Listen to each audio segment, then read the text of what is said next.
What do you mean? You get to stand on top of skyscrapers and superheroes swing by you? Yeah, of course I want to play guitar. That's what it's about, isn't it? Hi guys, this is Walwin. You are listening to the Chronicles of Podcast with Tom and Jamie. Let's go. Your boyfriend's a racist. He's got a tattoo. This is where the stories roll. The Chronicles of Podcast.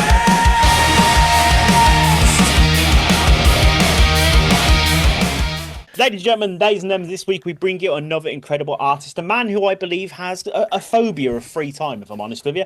He's a singer, songwriter, producer, music video director, photographer, and there's probably loads more that I've missed.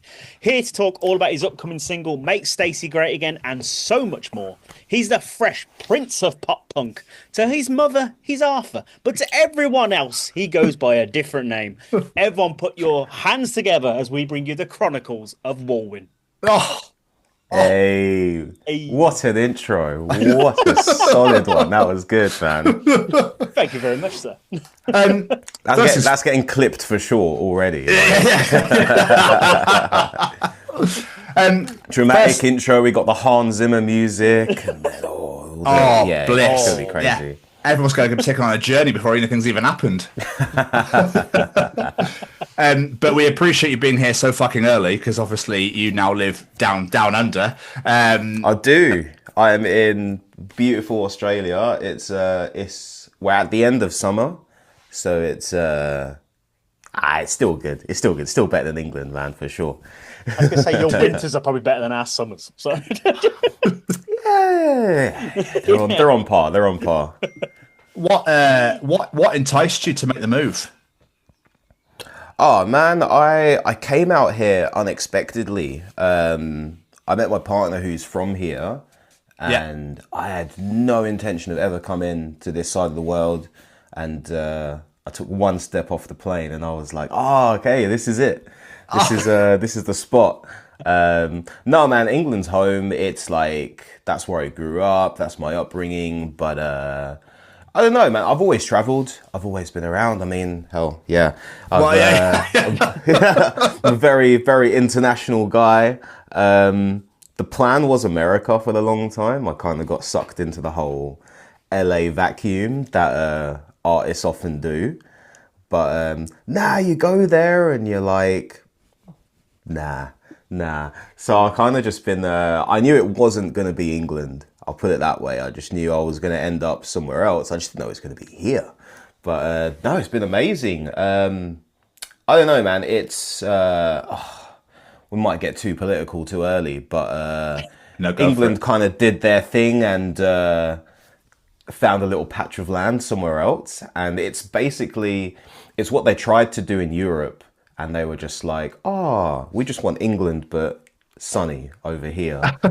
And Australia's just done that in scale. Look, everywhere has its own issues, but it's if you're just very accustomed to English culture, English banter in particularly, it's like that. But when you look outside, it looks like Palm Beach, it looks like LA. It's gorgeous, man. There's a good way of life here, and just as an artist, just been able to grow, been able to be free, and just, vitamin D and good vibes do a lot for you. They do so much for just general well-being. So yeah, man, it's been a growth. It's been a growth journey. It's been good. But yeah, England's still home. It's still where it all began. When was the last time you were over here? I was there in the summer. July, August. That's my plan moving forward, is we have summer here. Summer finishes, it gets really shit here around May, June. June in Melbourne's horrible. That's the gnarliest. So I try and hop on a flight around then, spend the summer in England, see my family, see my friends, and then we've got some friends out in Portugal now, so we do that. I see my friends in France, we do a little south of France trip. Oh, dude. And just experience it, man. Look, this sounds well bougie, but I promise you, it's like, it's still budget. We keep it real still. So we did a whole, what do we do? I think it was like 200 quid overall. And we got the bus to Paris. This is for two of us, by the way. We took the bus to Paris and then flew from Paris to Amsterdam, spent a couple of days there doing what you do in Amsterdam.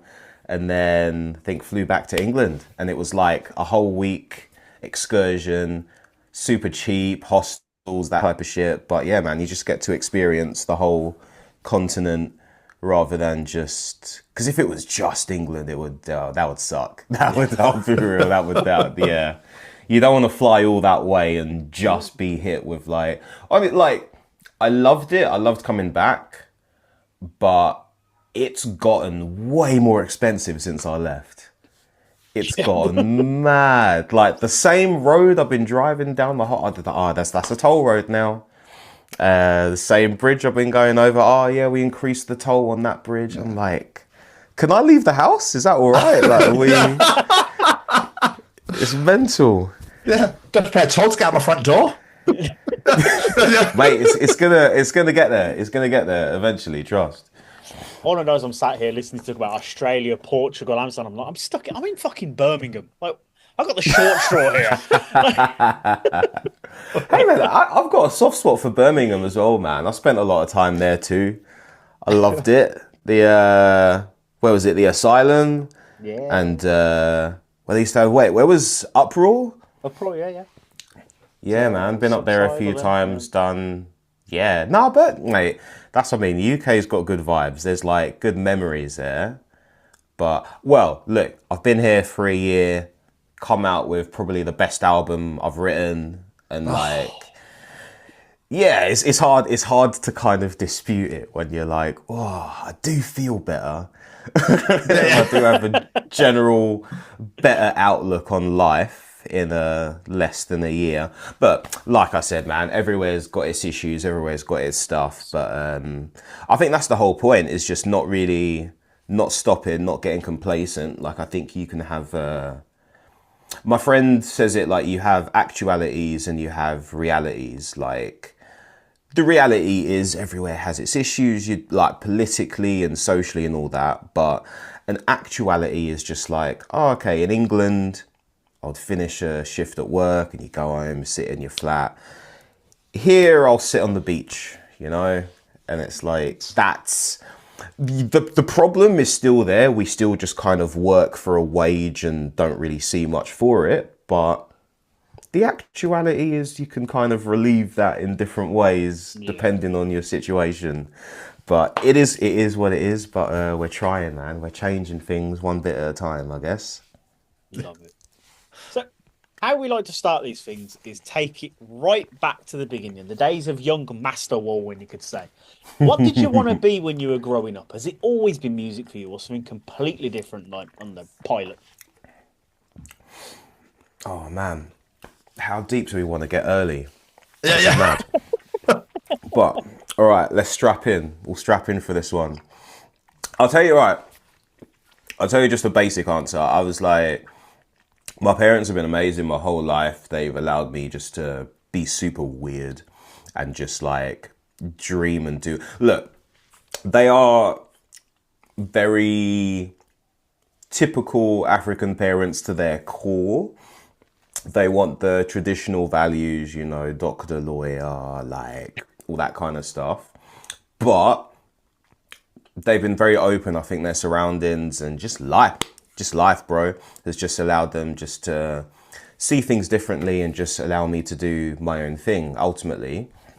But it went from, what did we have first? Power Ranger, and then footballer. That's when, we had the 98 World Cup, exactly. Then I was like, obviously I'm going to play football. I wrote a letter to Sir Alex Ferguson and I was like, yep, I'm the right winger you need. Like when Beckham goes, like that's going to be me.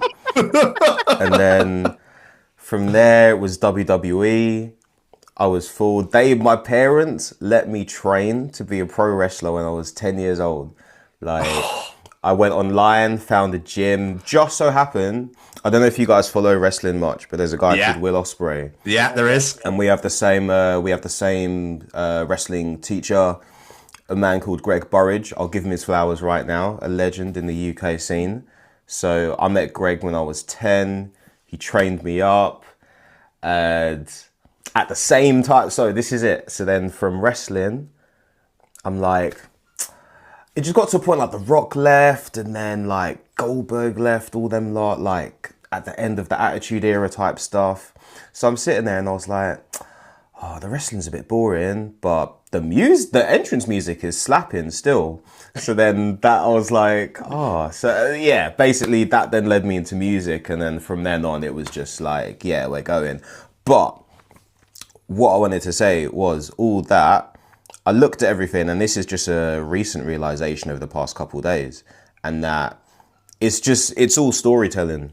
And I think I've just always been a storyteller, and all of those things, I'm just telling stories in different forms, whether it's in the ring, telling a story with my body physically, you know, all that kind of like stuff. It's acting, it's theatre.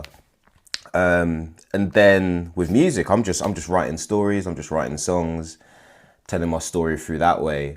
And so, yeah, basically been a storyteller from day one, whether it was like Power Rangers or like all that kind of stuff. Like even with football, like it's the most legit sport that I'm into, but I'm fascinated by the stories. I'm fascinated by like the transfer windows and this and the manager disputes and all that kind of stuff. Like, and even on the pitch, like you can see how a team, when a manager comes in and changes the tactics, that's telling a different story on the pitch and how that plays out, and different partnerships and link ups. And like, yeah, I'm a natural born storyteller, and that's where I've ended up today. So we got the music going on, the photography business kind of helps out the music business, and it's just a little full circle kind of project. Yeah, to answer your question in a long-winded kind of deep way, storyteller from day one, but we just had to find which lane we were going to go down. But now really there is no lane. It's all just intertwined with each other. There's going to be so much like just foolishness. But the burning question from all this is, who was your Power Ranger? Mate. So I think I just got pigeonholed to be Zach. They were like, okay, well, you're the Black Ranger in it. Like, then I think, Jason, you had the Red Ranger, but then Tommy came in. So my mum and my nan, and now my girlfriend are all seamstresses. I think that's just been a running theme in my life. They've always sewed. So my mum and my nan used to just sew me like the costumes that I wanted. So again, I was never like classic, like I think it's different when you're like a classic spoiled rich kid and they just like buy you all the shit from Argos. Like I would sit there with the Argos catalogue and be like, they've released this one and this one, I want like, and I'd be like, you're not getting none of that. But then they'd go away and like sew me one for my birthday or something. So there's like, but it'll be booky because like mum would just use like leftover bits from the curtain. So I'd have like the full like Power Ranger shield, but then like some little white frilly thing like.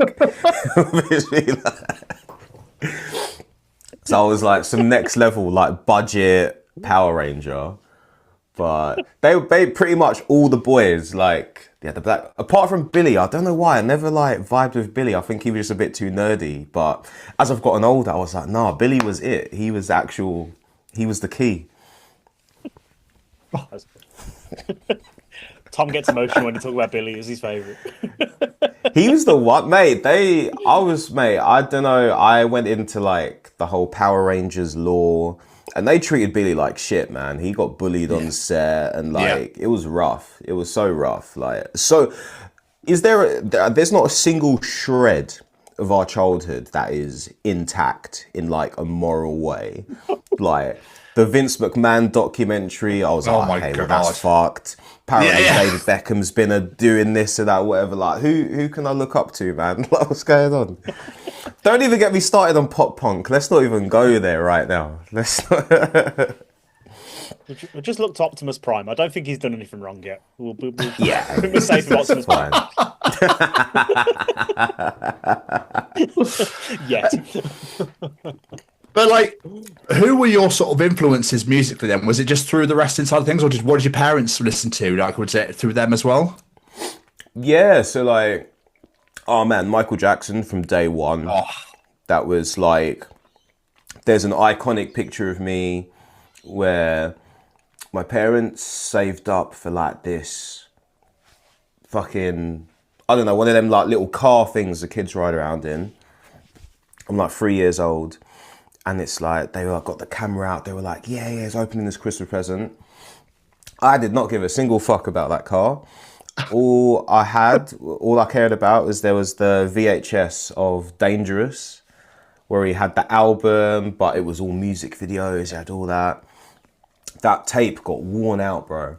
And it was like, that's just remember all I was watching. They were like, but we spent all this money on this like toy car. And I was like, don't care. We're just gonna watch this Michael Jackson video on loop. So honestly, it was him, and then yeah, whatever my parents listened to. My sister's like 10 years older than me, so she's always like the generation above. So like, it was sick because then I had like Backstreet Boys, Britney Spears, like all that kind of stuff, and like all like the American like R&B, like Usher and all them lot when they came in. So it's always been like a weird blend of stuff. And then wrestling was like Nickelback and Saliva and Limp Bizkit and all these lot.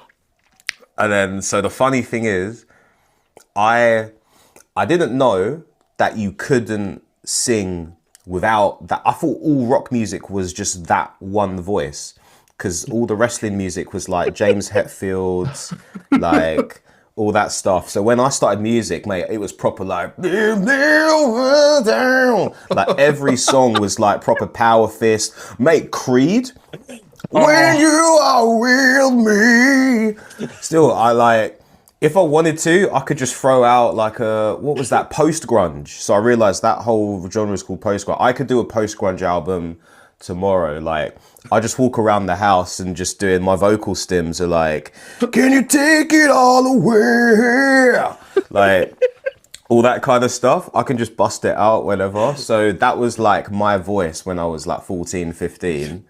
And then, yeah, emo came along, and that was it. It was history, bro. That was it. Like, the minute I heard, like, Panic, Fall Out Boy, I think Newfound Glory was the first, like, proper pop punk I got into.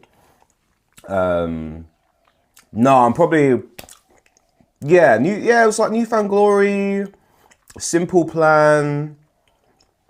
I'm just thinking that like 2005, like MTV2 kind of era. I remember I had a trip to some family in Texas, and I had this little like iPod that I got from Best Buy, and just like was just ripping songs off like LimeWire and shit, and just like had all these bangers. It was just, mate, it was just whoever was like popping at that time. You'd go on like forums and shit and being like, what is emo? Like, give me bands to listen to. So yeah, man, it's been a mad one like since then. But yeah, influence wise, it's a whole different journey. But yeah, there's been a few like faves that have come and gone. But yeah, ultimately it was like all them post-grunge. I owe a lot to Creed. Like, it was a mad. they had a chokehold over that time, but it's so cringe though. It's hard. Oh, dude, come on, no, it's not. Yeah.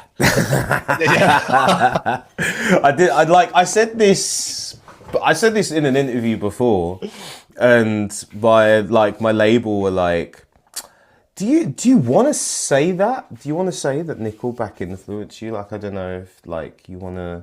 I was like, yeah, that's fine. That's all right. Like... Fucking massive. They're great. Yeah, they're incredible. No, I think they phrased it more of like, oh, like that's very brave of you to like admit that in an interview, you know. Thanks. Yeah. So I was like, you know, but it is, man. It's like, yeah, it's crazy. You've seen that Spider-Man video, right? Give him some fucking respect. That was it. That was the video that got me to actually play guitar. And we were like filling out a form when I was starting secondary school, and you just had to say like what extracurricular activities you wanted to get involved in. And yeah, they were offering guitar lessons. And like looking back on it now, again, I ain't gonna get too political still, but it was £20 per term for guitar lessons for me. Like that's mad. You don't have that nowadays. No. You don't have that ease of access to get into music as a kid. So yeah, 11 years old, starting secondary school, didn't know enough. Like I said, at that point, it was just wrestling and a bit of football. The TV was on, and say that a hero can save us. That was on, and these fucking Chad Kroger on the top of a building shredding.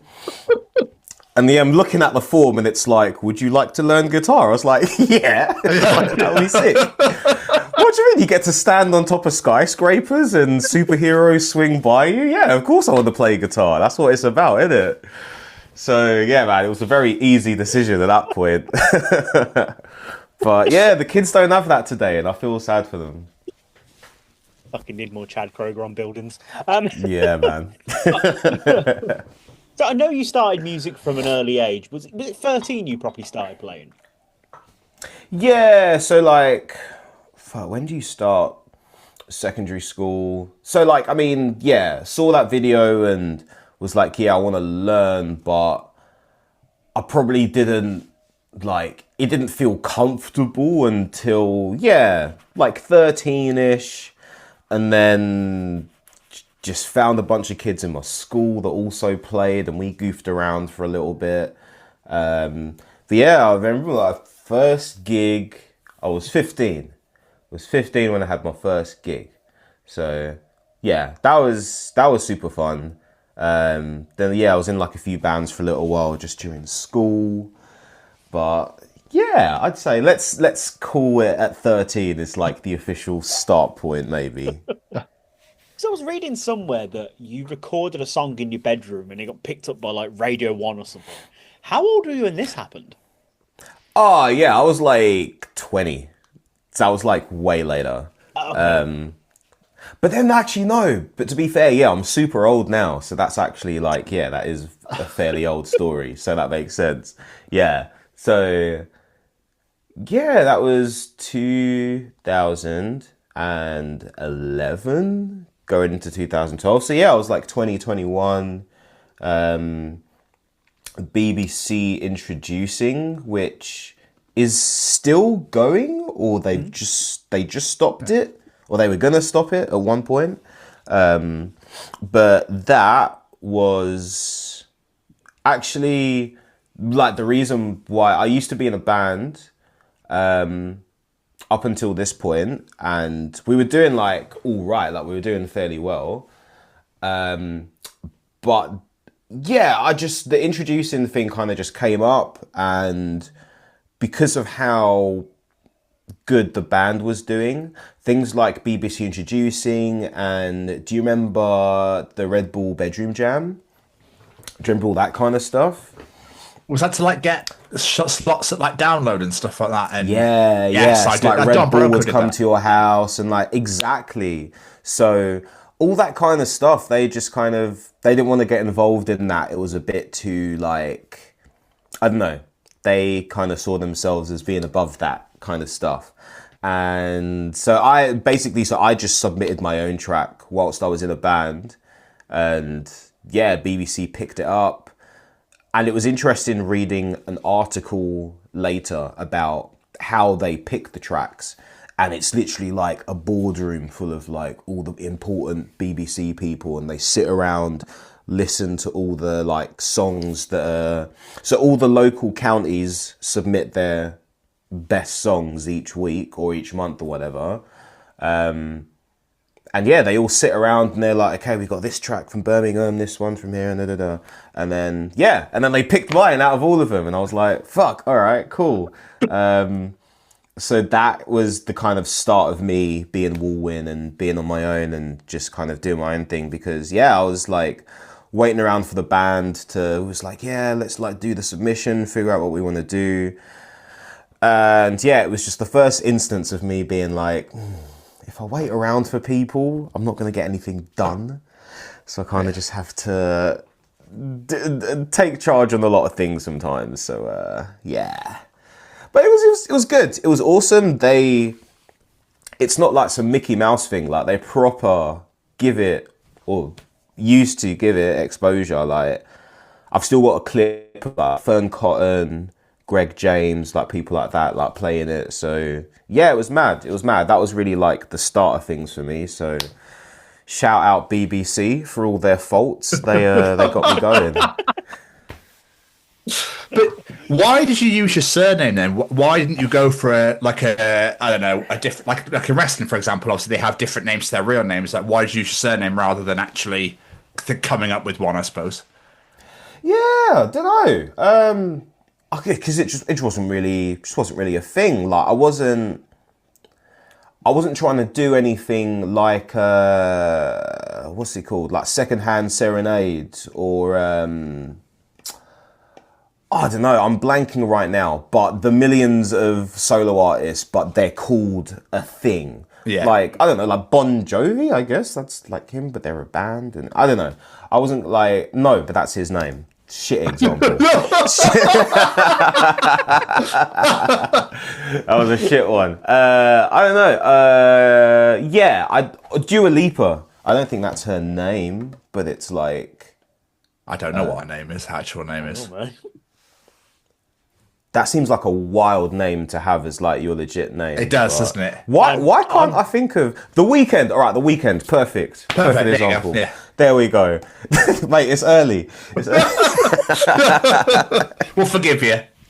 Yeah. Went down the whole list of solo artists. Yeah. Like, why didn't I could have done something like that, but I just wasn't thinking about doing that at that time. Like I said, I was in a band and that was always my main focus because I've always been in bands. I was like, if you want to make rock music, you have to be with 4 other dudes doing it. So I never really thought of like having a proper project. So it just sort of became like, it was just my name. It was just Arthur Walwin. And then I was like, I'm just going to be cool and just do a Madonna and just have the one name. Just like be cool with it. By the way, I quickly Googled it. Dua Lipa is her real name. That's fair enough. That's a sick name, to be fair. I was intrigued. Obviously, you don't just do your own music. You've worked with a bunch of other artists as well. You've worked with Charlie Simpson, Nova Twins, a bunch of it. How do you try and approach someone else's project so it isn't just like you but with a different face on it, if that makes sense? I don't. It is just me with a different face on. And I'm only just realising that, to be fair, as well. I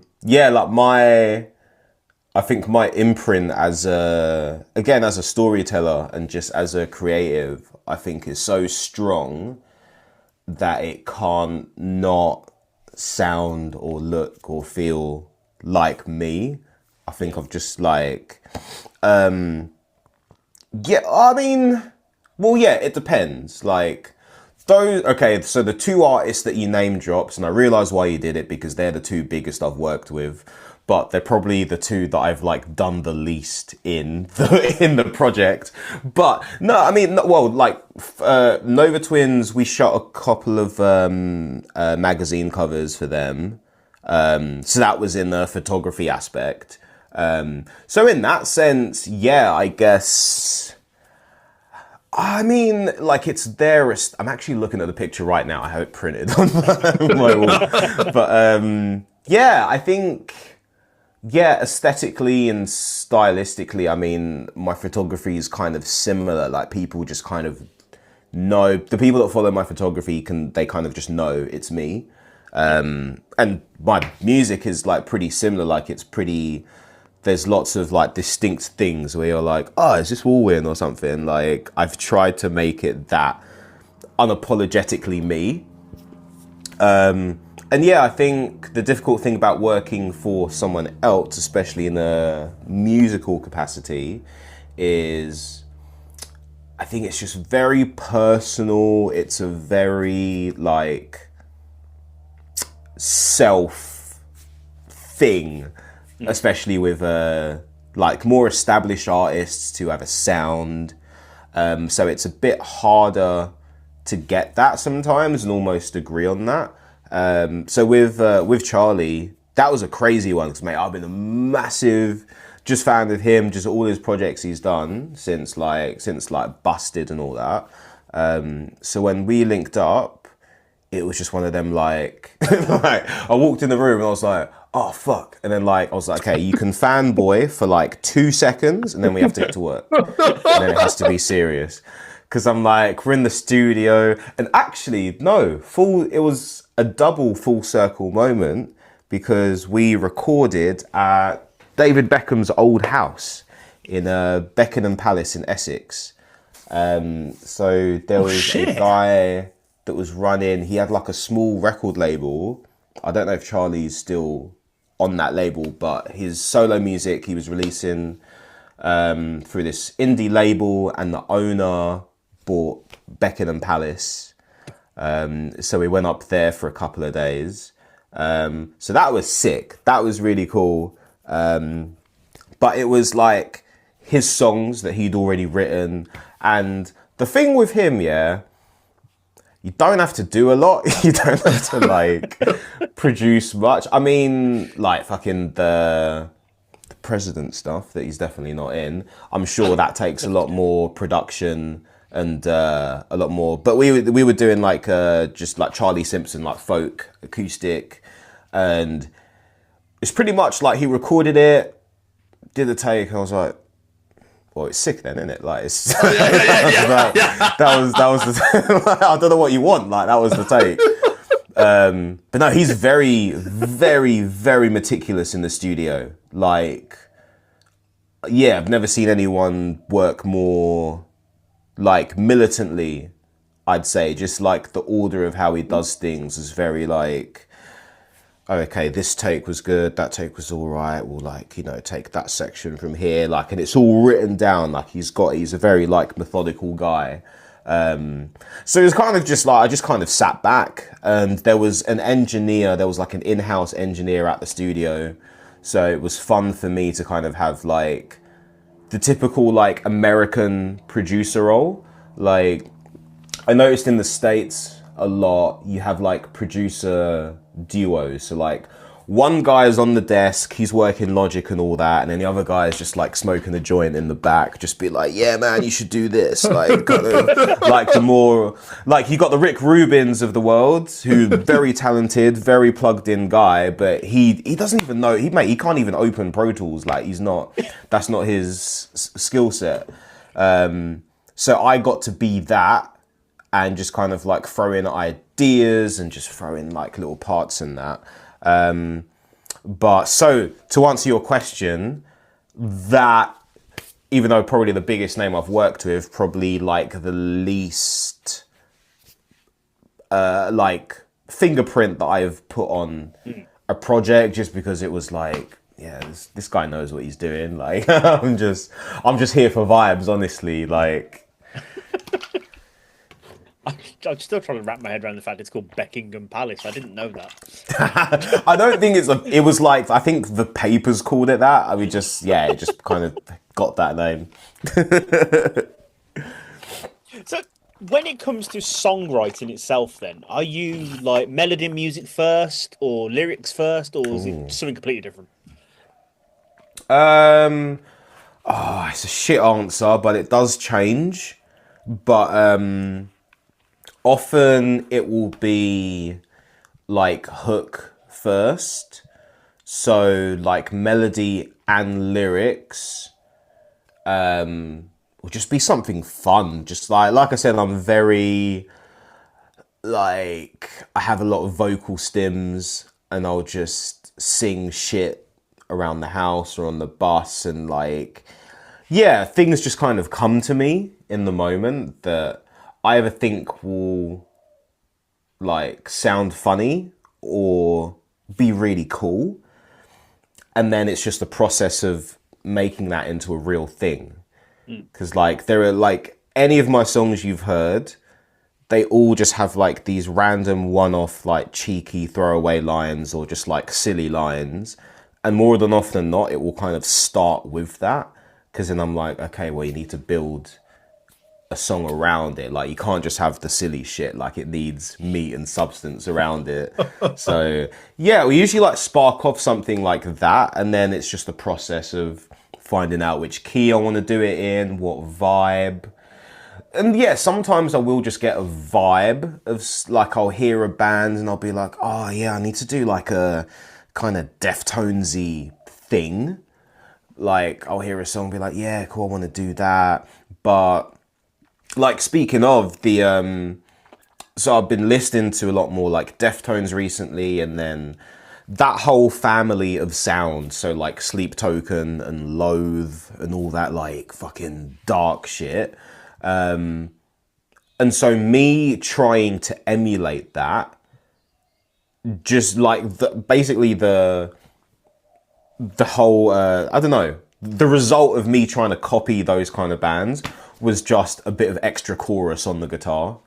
And it was like, that's just all it boiled down to. I'm just like listening to it, and I was like, yeah, I'm gonna make like a proper Loathe kind of heavy track, and it's just the guitars are a bit chorusy and there's a bit more reverb on the drums. But it's like those little specific things that I'll pick out, whereas some people are like, they'll listen to Deftones or Loathe and it will just be the exact same song and they'll copy it. But I'm just very in tuned to my sound that it will still be me. It's still going to be like pop punky emo, but I'll just take this tiny influence from somewhere that's completely unrelated, and it will just translate into a Walwin banger eventually.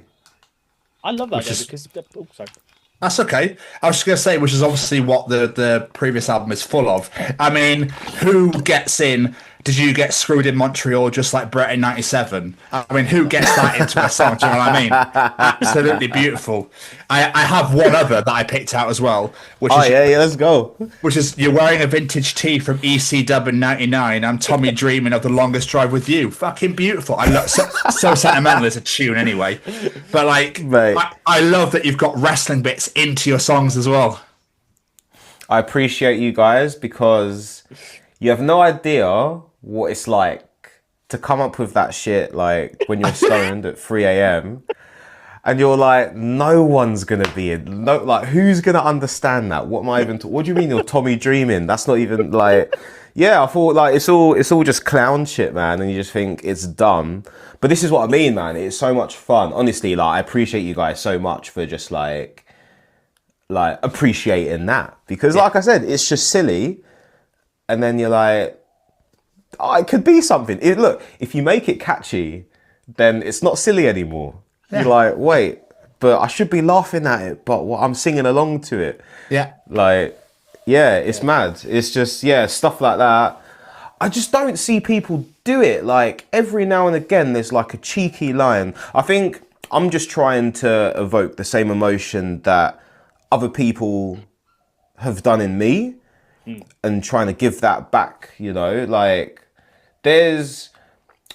look, not many people realise this. I'm going to see if you guys remember it. Remember that song, Two Become One by Spice Girls? Yes. Oh, yeah. I need some love like I never need. There's a line in that where Baby Spice is like, be a little bit wiser, baby. Put it on, put it on. And she's talking about a condom, and no one realised.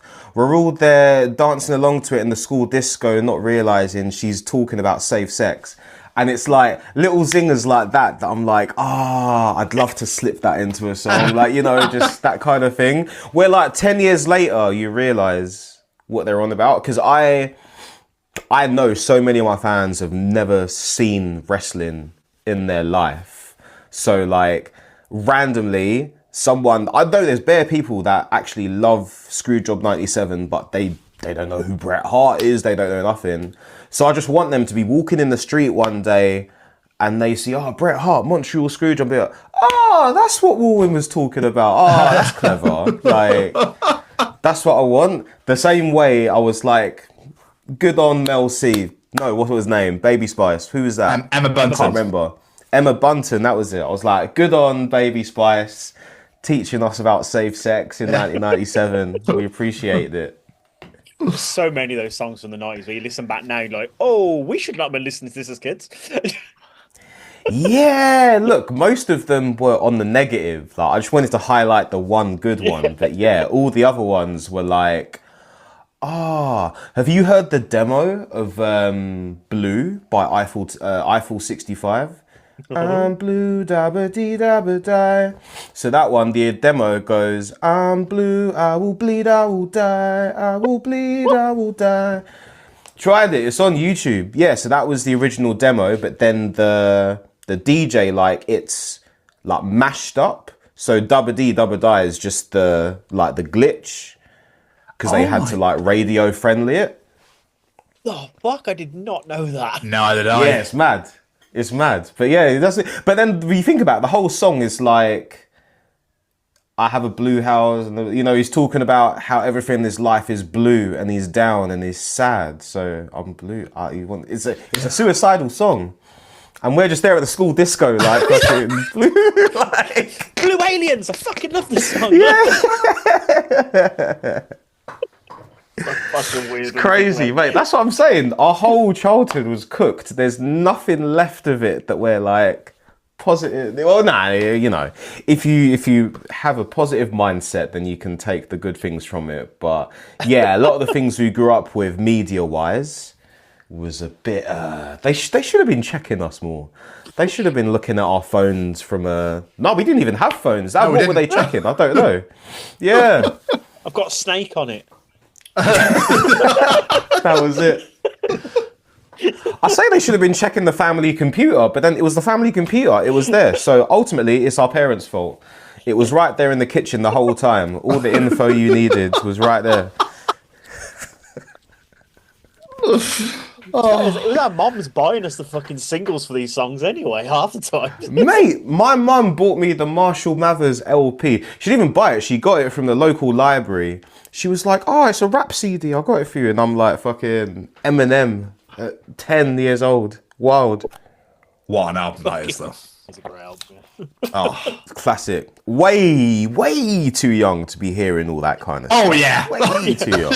No one needs Ken Kniff at that age. Jesus Christ. Yeah. There's a lot. But we did briefly mention it back in 2023, released your debut album, The Prius Diaries. I feel the next question is so fucking obvious, but is there another album in the works? Oh, yeah, it's already, like, done? Kinda?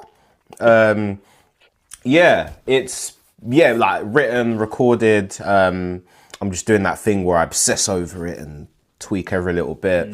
But, yeah, no, since I moved out here, just been on a very, very good writing journey of just discovering who I am and who my sound is, like what my sound is.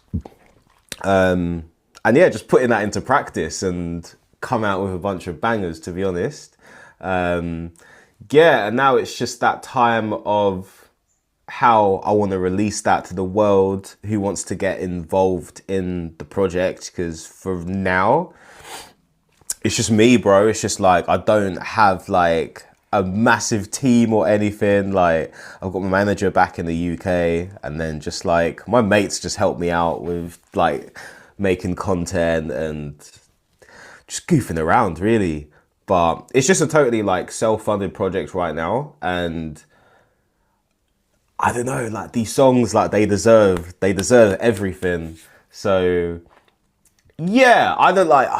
I hate being one of them people that's like, oh, I don't want to say too much right now kind of thing. But yeah, we're working on stuff. We're talking to people. The business people are doing their business stuff. and I'm here doing the creative. So it is what it is at the moment, but it's great because I've just been allowed to sit back, do my thing, and everyone I've presented it to has just been like, yeah, we fuck with it, like we get it.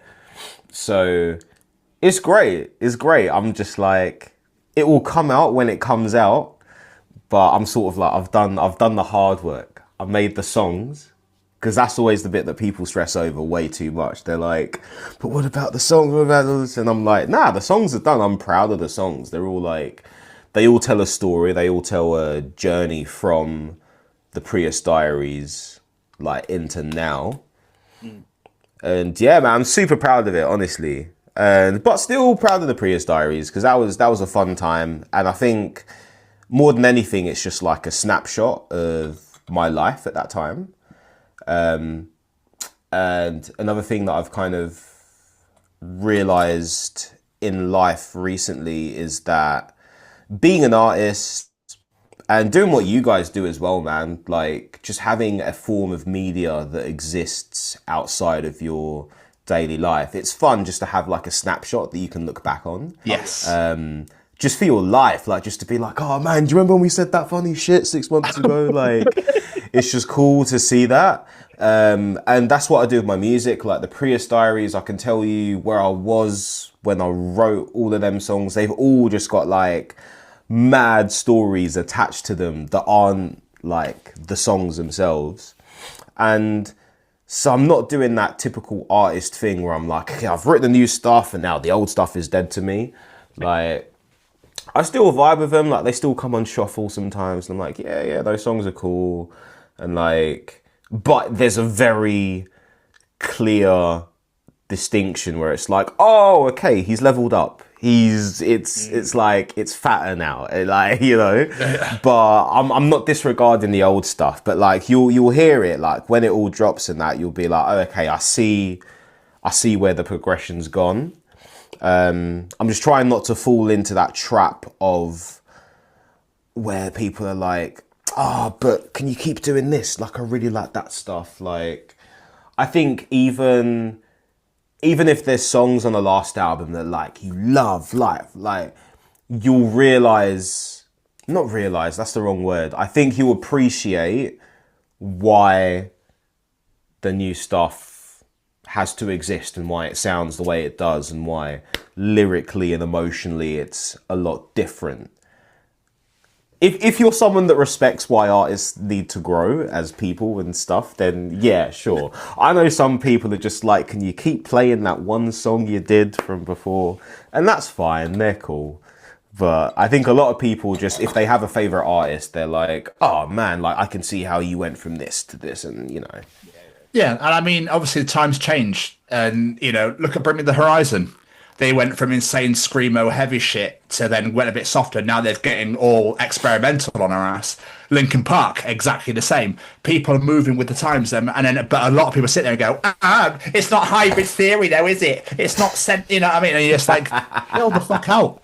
It's like everyone moves and goes with the time sort of thing. If you stay in one place, you'll get stagnated and forgotten about. Yeah, it's like, what are you doing? Like, what do you mean you didn't grow in a whole calendar year? Like, you didn't learn anything new? Yeah, it's rough. And like, and there are a lot of bands that I have loved and still do love, but I do listen to their music and I'm just like, what are you on about, bruv? Like, I don't know, it's just very like, I don't know, I feel like there's a lot of people that just make songs. Yes. Like, they just do... After that. They just do a song. Like, you know what I mean? Like, just, okay, all right, cool.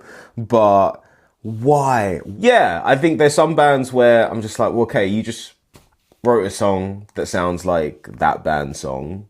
Why have you just added to the noise? Like, you've not contributed anything or changed anything. And not that that's the sole purpose, but like I said, I've discovered that out of all of this, whether it's like, you know, like I said, wrestling or filmmaking or whatever, storytelling. I want to tell the best story.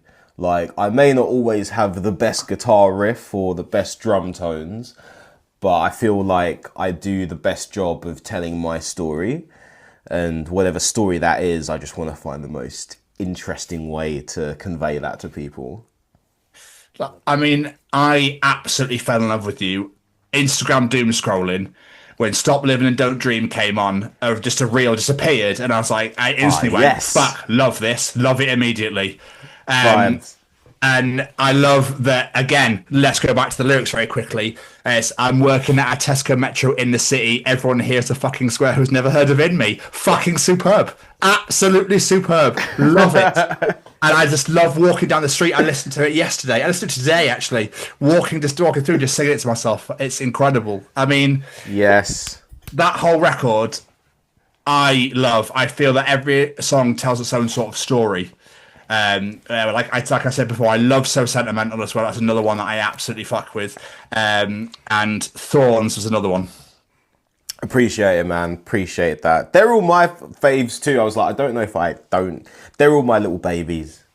They're all my favourite ones. But obviously, your brand new single, Make Stacy Great Again, is obviously coming out start of April? Yeah, April 3rd. Yeah. How excited are you to get this out in the world? Oh man, like that got rushed to the front of the queue, like straight away. It was, I don't know what we were planning to do. And so like my manager and I had a rough idea to be like, okay, we want to drop something. We want to start the new year with some sort of vibes. But I was like, yeah, we'll sit down and listen to the songs and figure out which one we want to do. And then I was looking at my voice notes. I think Make Stacy Great Again might be like a year old at this point.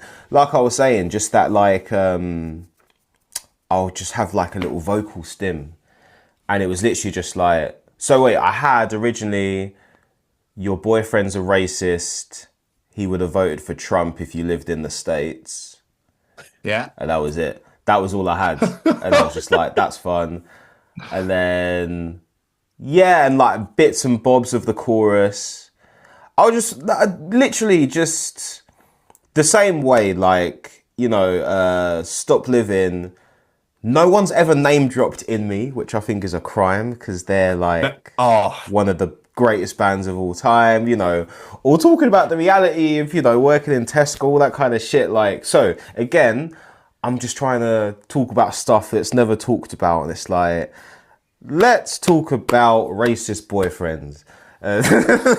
Like, no one's ever just kicked off a song with it. So I'm just like, yeah, like how mad would that be if you're just like, I don't know, just listen to the radio and just like, your boyfriend's a racist. It's like, what the fuck is this? Like, so I'm like, cool, let me try and make that into a real thing. But yeah, bro, it was just in the voice notes for years, not years. It was, hold on. Let's do an exclusive on the Chronicles podcast. We'll get, because what I'll just like, if I'm not struggling for song ideas, but I like just kind of going through and just seeing like, listening to old stuff. But yeah, this is the Walwin voice notes. It just goes on for time. There's just oh my days, bangers and bangers. This is a cold one as well. I think I've culled a lot of these. So where are we? Oh, we got actually wait, because you've expressed interest in it, I'll give you the original. This is called 97 Slow on the 3rd of June 2023. Then you got screwed in Montreal, so much worse than 97. He pulled you in, but then you let him have you. So like, that's awesome. Totally different, totally different to how it ended up. But see what I mean? It just starts off with like a germ of an idea and then gets mad. But wait, when did I do December 25? Nah, that's too soon. Oh, okay. 10th of January 2025. Your boyfriend's a racist. You would have voted for Trump if you lived in the States. Yeah, you don't wanna say it, but you finally ran out of reasons to stay. Yeah. So good. Excellent. Started off as that. Yeah, because obviously you've been plugging it to fuck on Instagram. But I did notice So hard. that someone did drop a comment thinking they were fucking hilarious by using the N-word, which I was absolutely livid by. You can't call people out for their racism and not expect to get some of it back. Like, Motherfuckers. we're living in a time now where I feel like the mask has truly slipped. Yeah. And like, we had like this delusion for so long where we were like, I feel like the majority of people wake up every day and they're like, I'm a good person. Like, I care for people, you know, I worry about this guy and, you know, my friends and stuff and whatever. But like, there's all these horrible people and they're just walking around just within there telling me that I shouldn't be as nice, and they're saying, like, you know, like, we've given a platform to so many like actual demons, like just full on just horrible people that have convinced us that it's actually normal to be like cruel and like uncaring for people. But I feel like the mask has truly slipped to the point where like people just got so horrible and so powerful and so greedy. And we're just looking at all of them being like, oh, mate, I want nothing to do with you. I don't want to be like you in any way. Like all these podcast bros trying to sell their things, being like, you need to be a man and you need to be a da-da-da-da and this and that. Oh. And I'm like, but we're all looking at them being like, nah, I don't want it, bruv. Like, you actually look like a loser. Like, you're not it. And yeah, and you know, it's the same with everything. Like these people that leave comments on people's pages, like it's always a private profile. It's never the person's real picture. You know, and it's always like they're just these faceless incels on the internet that I think now with things like Adolescence was an amazing series and really highlighted like, I guess like the dangers and, you know, the roots of like this whole internet, like incel culture. And I think that now that we know where it comes from and we know how it kind of festers, we're like, oh man, these are just like scared little boys. Like, I think that's how the mask has slipped. Like, mate, my girlfriend and I, we watch the news not every day. You pick your days where you consume the news and others. Yeah. But when we do, we're just like, oh, these are just scared little boys. They don't know what they're doing. Like he has some fictional title. He's like the fucking like Department of War or something. Trump just appointed a new person. And it was like former MMA fighter, and it was like, what? Yeah. Like, what is it next? Gonna appoint Stone Cold Steve Austin as Secretary of Defense. Like, and I was watching a video of him, and they're in Congress, man, and he's sitting next to Bernie Sanders, and they're like interrogating some guy, and he's like, what, bro? You wanna go? You wanna go, bro?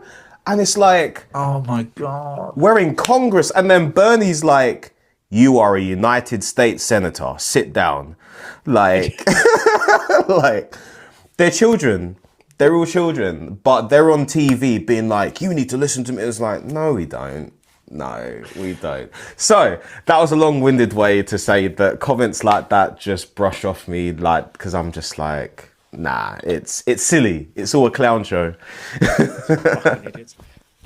But when we've got people like Trump fucking on national TV and the news making the comments he makes, you can't really expect people to not be influenced as much as it pisses me off. Oh yeah, 100%. And like you say, it's gonna happen. When that is your beacon, when that is your thing that you're going to look up to, of course, yeah. I mean, it's going to influence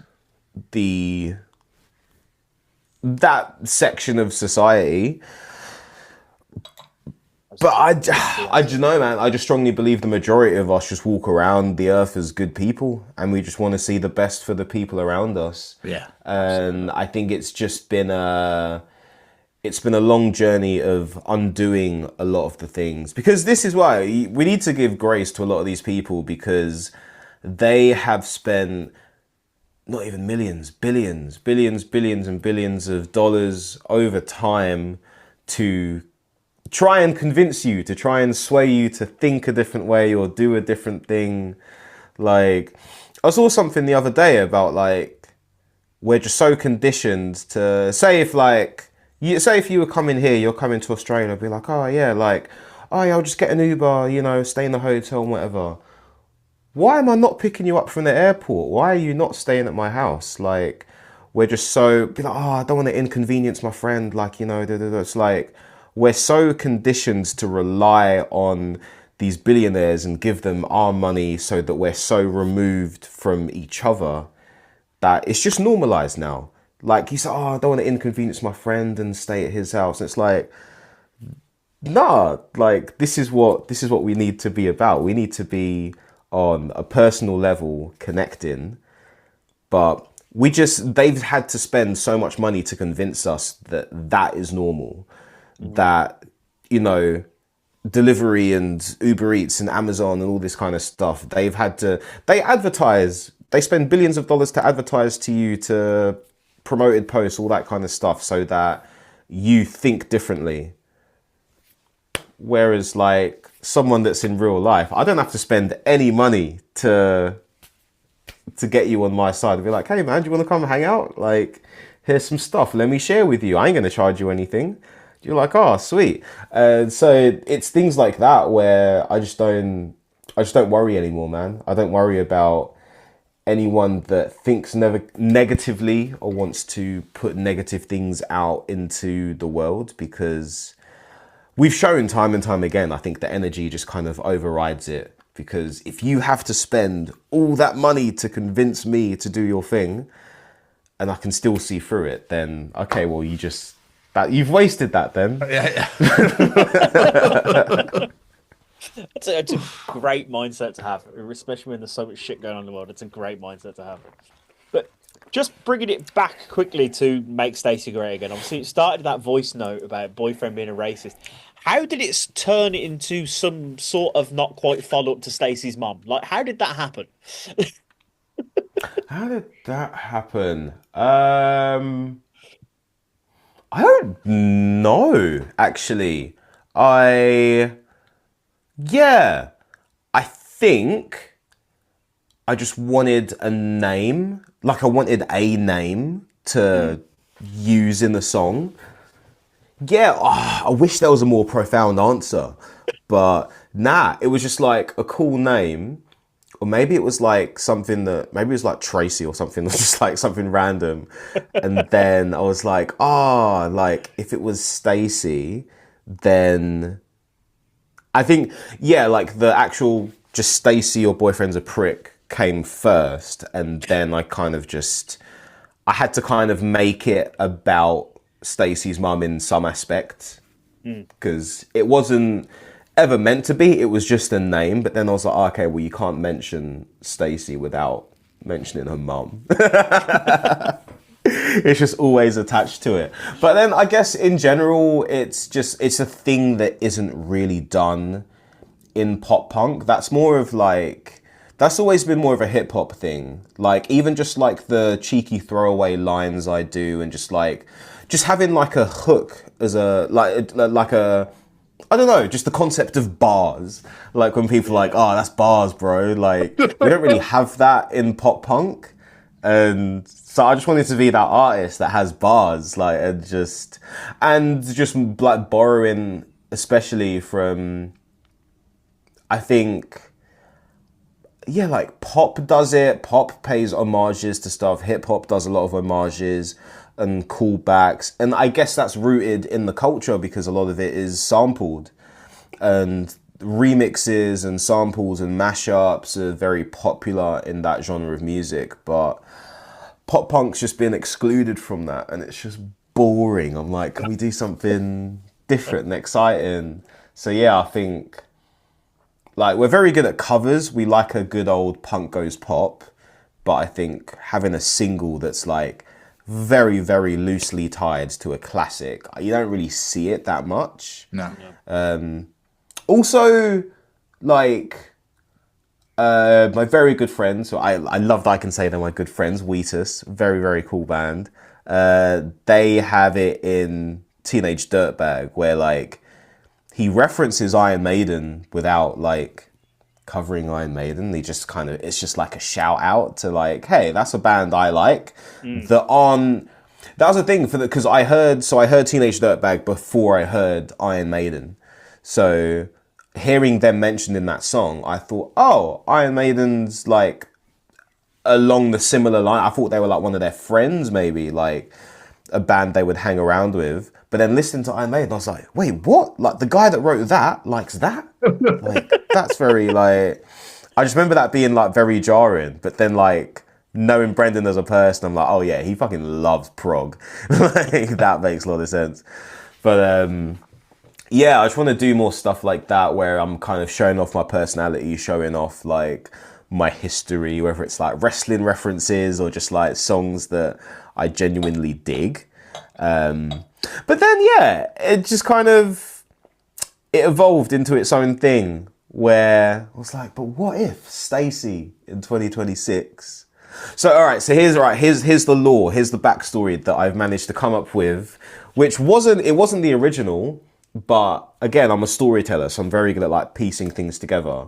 So in the Stacy's mum video, she's like there by the pool. I don't know the ages of these kids in the video, but I just think they were just a bit too young. I rewatched it to like get inspo for our music video, but I was like, these are just very young kids doing weird stuff. But we'll put that in a box for a moment. So Stacy, she's in school. She's like trying to seduce this boy and he's not having a bar of it because he's all about the mum.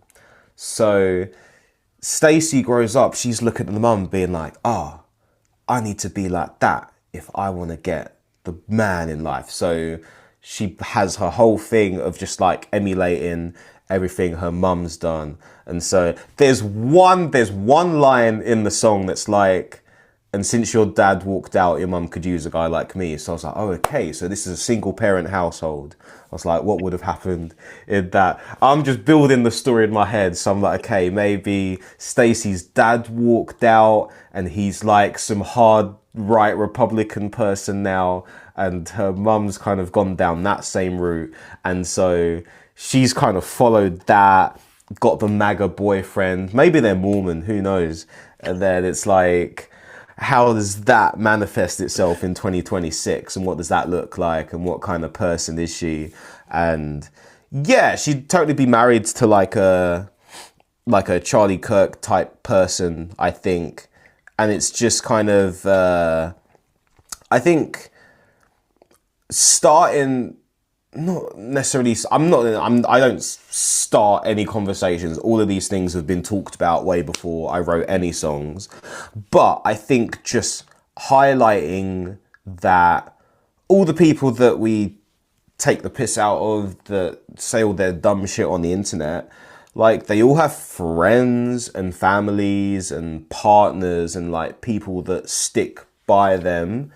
And I think it's kind of just telling their story in a sense and kind of peeking into their mind from my imagination, because some of the shit these dudes say online is wild, and then you have to hold that guy's hand in Tesco, do you know what I mean? Like, It's mad. So how does she feel? I think it's interesting to ponder about. And yeah, I was having this conversation about someone in real life the other day. Like, it's very interesting when you write a song and you see the parallels kind of play out in real life. and you're like, this is very Stacy-ish right now. I'm really worried that like Stacy is going to become a slur for like, it's going to become the upgraded version of Karen. So like a Stacy is like just the partner of like a fucking right-wing grifter. Like just anyone, like if your boyfriend is online talking about the immigration crisis, then you're a Stacy. Fucking brilliant. I am conscious of time, but one question I do want to ask is just come into my head a moment ago. Obviously, we're big wrestling fans here, as we discussed. Obviously, we love a bit of pop punk. Becky Lynch just gained a brand new pop punk theme song with the Wonder Years. So the question to you, sir, if you could make a wrestler's theme song, who would you want to do one for? I will... Nah, I won't be a dickhead. I'll give you an actual answer. I would like... I was going to give you like... Not really a joke answer, but one I've already done. Just as a plug to the awesome Danny Luna from TNA, who is killing it in the Knockouts division right now. I have the absolute honor of making her entrance music, which you can hear on Wednesday nights on TNA Impact. That's amazing. That's awesome. It's a fucking bop, dude. Like she's really cool. And it was just a random stab in the dark. We followed each other for a while. She's a fan of the music. And I was just like, hey, I don't know if you need new entrance music, but I was literally, bro, I was just sitting on the beach having a smoke and I was just like, you don't ask, you don't get. I was just like, I'm just going to throw it out there and see. And she was like, I'll pull back the curtain a little bit of pro wrestling. And she was like, well, hey, I've got a heel turn coming up actually. And a few title opportunities. They're giving me like a push, as they say. So I was like, perfect time for new music. So part one of your answer, I will say Danny Luna, because I have and loved making the music for her. But also side shout out to Callum Newman in New Japan Pro Wrestling as well.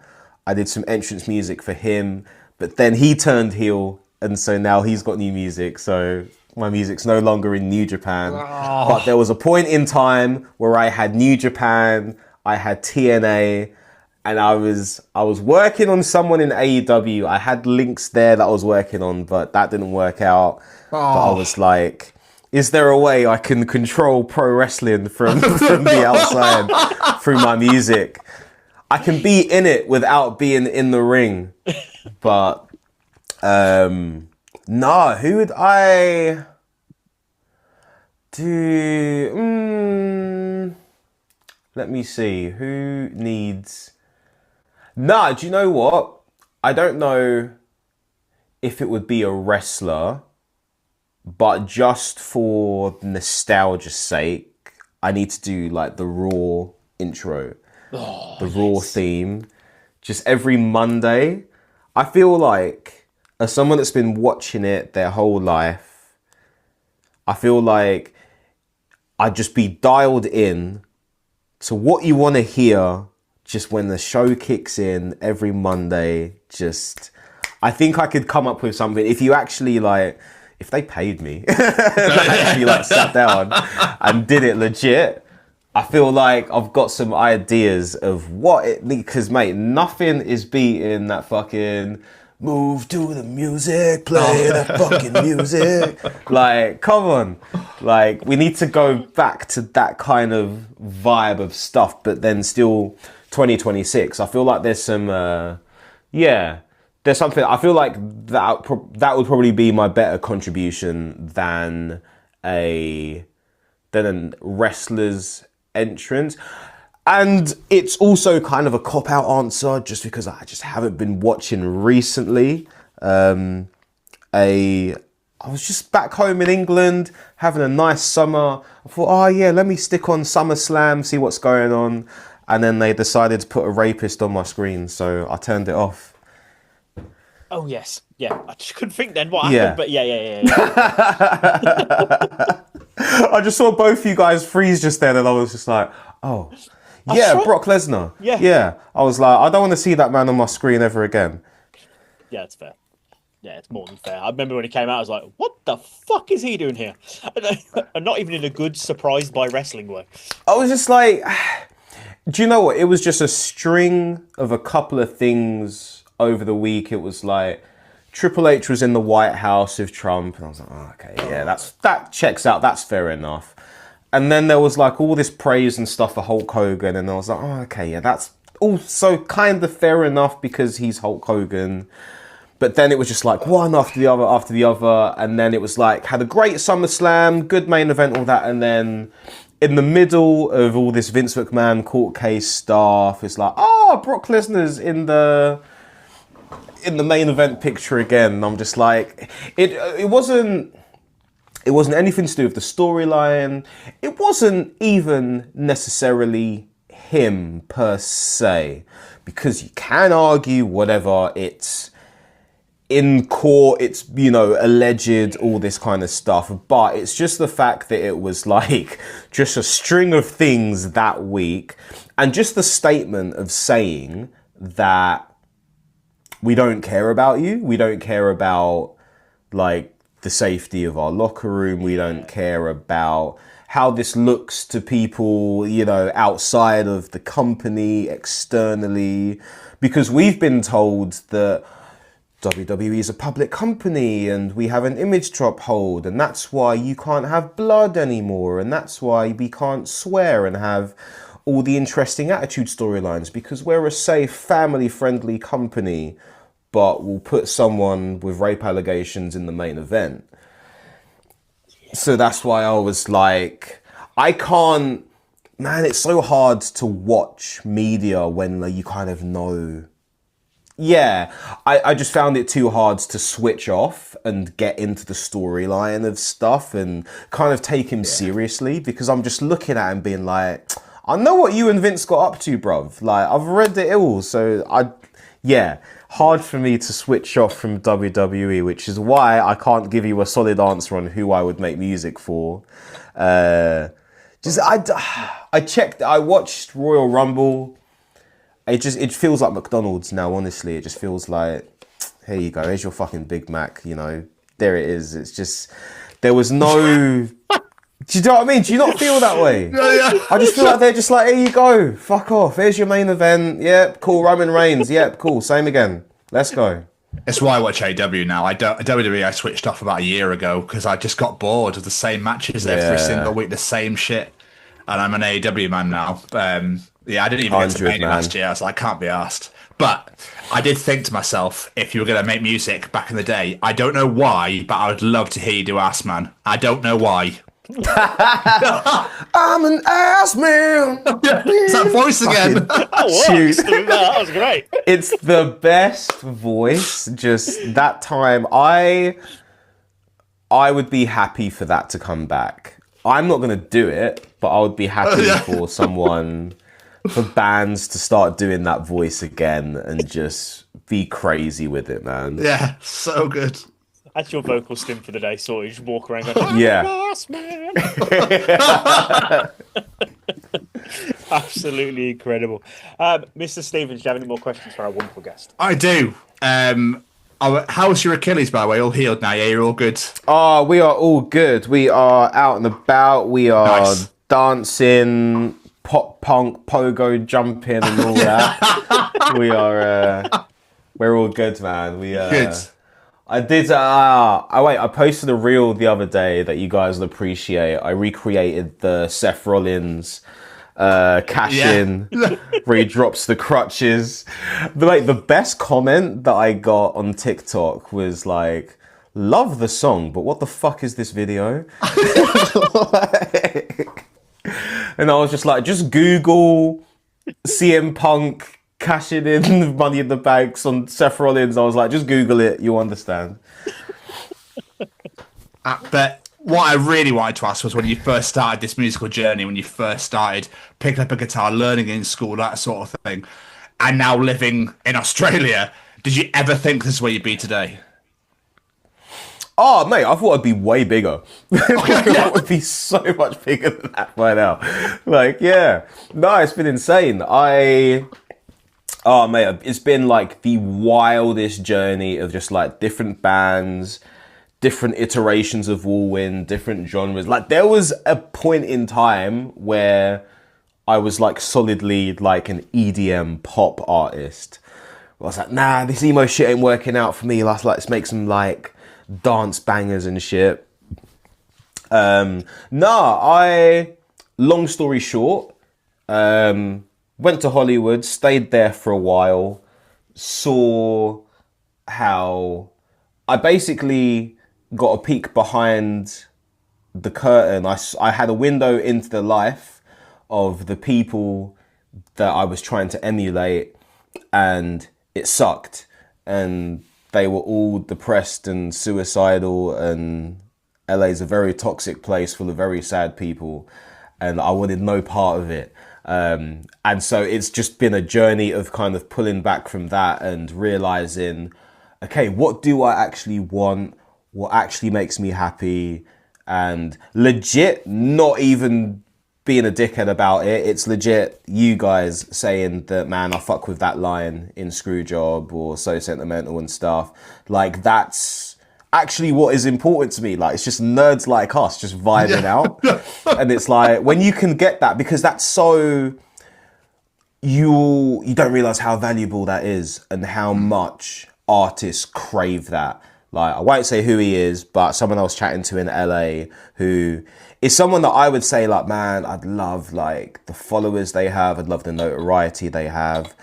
And they were just like, dude, like, people just fuck with your shit. Like, they actually like listen to your lyrics and stuff. And they were just like, they just hear my shit and they just like bop to it, but no one's hearing the stuff I'm saying. Like, when I want to write like real shit, my label's like, no, we don't want to hear that from you. Like, you're the guy that just fun music, like, just, do that.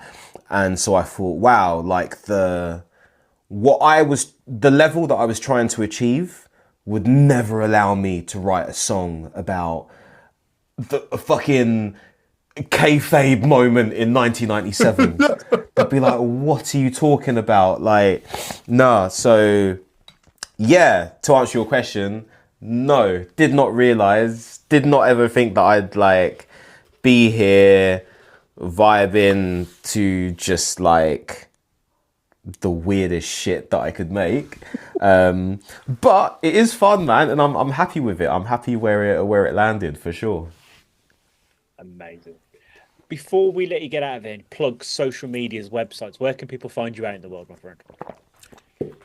I am walwin.mp3 on the only two platforms that I can trust nowadays, which is Instagram and TikTok. And I don't even trust them. I just know how they work. So you can find me on there.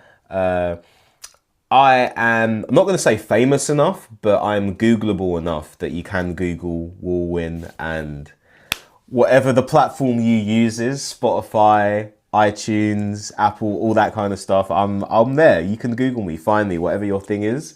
We are working on the resurgence of MySpace. If I can talk to the right people and get a MySpace page put up, then we'll do that. But until then, walwin.mp3. Also, if you want to hear me rant about politics and dumb shit, then Threads, walwin.mp3 as well. Phenomenal. Thank you so much for taking the time out to chat with us today. It means the world. This has been so much fun. Appreciate you guys, man. Yeah, it's been a good one, man. Walwin, man, thank you so much. Like, this has been so much fun. Hey. I'm so happy I reached out to you. Mate, really, I'm glad you did as well, dude. Have a wonderful Saturday, my friend. Look after yourself. Take you too, easy. man. I'm starting work in 10 minutes, so it's going to suck a little bit. That's a bullshit. Nah, it's all good. Hope all goes well, my friend. And we'll speak to you soon. Yeah, man. You too, man. You guys take care, man. Have a good night. Yeah, brother. Take it easy. All right, later. Bye-bye. Bye.